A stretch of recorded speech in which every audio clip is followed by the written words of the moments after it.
Hi everyone, and thanks very much for everybody who has subscribed to my channel. I'm at over 9,000 subscribers now, so I'm very grateful and appreciative for all your subscriptions. If you haven't subscribed, please do now because you'll be notified when my new videos are posted. And again, thanks to everybody who continues to share my videos far and wide. And please let me know where you're watching from. Today, I'd like to speak about the Munich Security Conference and specifically hone in on a speech that was given by the US Vice President J.D. Vance to his assembled guests of warmongers, military industrial complex members, European leaders, and army generals in Munich yesterday. Now, this was an impressive speech by J.D. Vance that stung home a few home truths about the direction that the European Union has been headed in over the past number of years. First of all, Vance spoke about the pending peace that the US and Russia are aiming for in Ukraine. Of course, this is his huge pushback in Europe, and specifically here in Ireland too, by a lot of the neocon warmongers that are trying to push for more war rather than pushing for peace. But of course, we all know what the agenda in the European Union is: to move towards a militarist union, European army, and of course dragging Ireland along in its coattails by eroding Irish neutrality. And of course, our political leaders are far too willing to accept this drive towards militarism rather than standing up for diplomacy and peace. But again, we've seen Micheál Martin and Simon Harris in attendance at this conference in Germany over the past number of days. But J.D. Vance specifically also spoke about the threat from within the European Union. Now, this is interesting. He said the threat wasn't coming from Russia, it wasn't coming from China, it was coming from within the European Union in terms of the democracy and in terms of the values.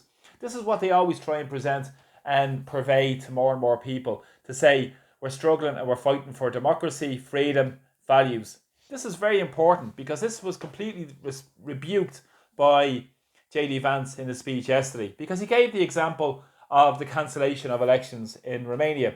If people remember, before Christmas, there was a cancellation of the elections in Romania because of so-called Russian interference. Now, he said that if a democracy could fall apart from the sake of a couple of $100,000 worth of social media posts, well, then it's not very strong to begin with. And I agree with this point of view because it shows you that anything that goes against the narrative and the drive towards authoritarianism in the European Union has to be stopped by these ones who say they stand up for democracy, freedom, and values. They've done this with Romania. They've done it in numerous more countries around Europe also as well. And remember, here domestically in Ireland, we heard that before, where we heard that from Jean-Claude Trichet, the president of the European Central Bank, said that a bomb would go off in Dublin if we attempted to burn the bondholders. Well, we all know who the European Union and the Irish political leaders represent. We all know who they represent: the very rich in society, the bankers and the big corporate class, rather than the interests of ordinary people. Vance also spoke about shutting down social media. Now, this is important because social media, to a massive extent, have democratized people's points of view, where people can hear different voices. That's why I'm speaking to you today. But I mean, what's important is that people have their say, have their voices heard. In a democracy, and a free and open democracy, people should listen to alternative points of view and different points of view and make up your own mind based on all the evidence and facts presented to everyone, rather than listen to one side of the narrative. Is what we get domestically here in Ireland through the mainstream propagandists. We see it with RTE and also many of the mainstream other channels that push the government's agenda every day of the week and the bigger globalist agenda. Now, also, he also spoke about the attacks on citizens. For instance, the right to their values and the right to prayer and practice their religion. Now, this is important because in the context of what's happening in Ukraine, a lot of churches were banned in Ukraine. Practicing your religious beliefs, opposition parties were banned. And also, what's very interesting is they've cancelled elections. And even Zelensky has now recently said there will be no elections. So really, is this what we're fighting for? Democracy and freedom when there's no elections in the countries that the people of Ireland are told are fighting for our freedom there, so we don't have to fight here. This is the same sort of nonsense we've heard time and time again throughout history. Wars only represent the interests of the ruling elites, the very rich in society, and never, ever, ever serve the interests of ordinary working class people. But as I said, freedom of speech, censorship has been hand in hand with the European Union, talking about freedom, talking about the rights to express your points of view, but at the same time, they shut down anything that goes against their narrative. And that is very Orwellian. I would put it very mildly to say it is very Orwellian. But this is the drive that the European Union has been on with their authoritarian drive in society. He also spoke about the immigration chaos. And this is interesting because also he spoke about the concerns that people have with the immigration chaos. We've seen that domestically and here in Ireland with the volume of people that are coming into Ireland.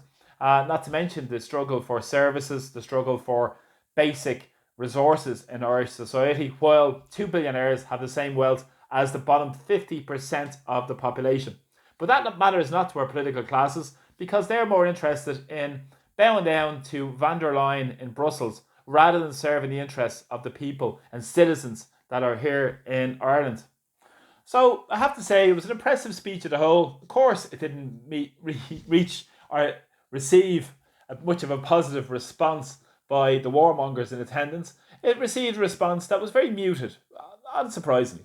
But what's important here to note is that there is a lot of US bases across the European continent. Here in Ireland, we've seen US warplanes use Shannon as a de facto military airbase for years and years. So where's the push now to pull back all those military air bases? So hopefully we'll see that at some point in the future. But really, the push for peace must be led from below, led from people throughout Europe, people throughout Ireland, to demand peace and stand up against these psychopaths at the top of society who are dragging us towards a more of a militarist union and towards more war and confrontation in the world, rather than a world where we're standing up for peace. But what's also fundamentally important is the response by Micheál Martin, Irish Taoiseach, who said that he doesn't necessarily agree with what JD Vance said, but he said, we have a robust democracy in Ireland and across Europe. Well, maybe not in Ireland. Sure, the hate speech bill. Very, very many of those TDs were pushing forward a hate speech bill and supported it, including Micheál Martin and Simon Harris, who were, surprise, surprise, in Munich over this weekend, rather than serving the interests of people here in Ireland. And we see the huge issues of crime right across our city and right across our country being ignored by the political establishment. But at the same time, there's big, big issues happening around this. But he said it was a robust, he kept saying it was healthy, it was vigorous, which is absolutely just false. We know it's a complete and utter illusion.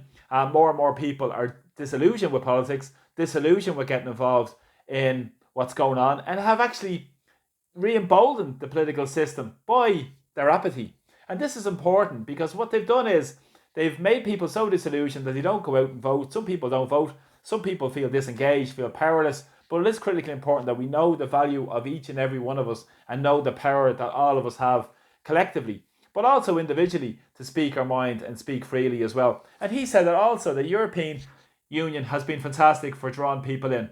Well, maybe because of the imperial wars led by, in the main, the United States, across Libya, Afghanistan, Syria, to force an immigration chaos across Europe, but also because of the cheap labour being pushed for their big employers and the big industrialists, the big corporations and the billionaires that the European Union represents with their constant neoliberal agenda, which drives more and more people into poverty. And they speak about the 450 million people, and many of those are in homelessness, and many of those are struggling without access to a health service, and many are struggling with basic cost of living disaster and trying to put their heating on. Over 3 weeks nearly in Ireland, so many people in Ireland were without power. This is an outrage. But of course, the political leaders aren't interested in dealing with this. They're more interested in getting a pat in the head by van der Leyen and pushing along with their narrative rather than sticking up for Irish sovereignty, Irish independence and the democracy fundamentally that starts on the ground here in Ireland from communities. So if you like my videos, please press subscribe and also continue to please share my videos. So thanks a lot for the support and see you all soon. Slán. Bye bye.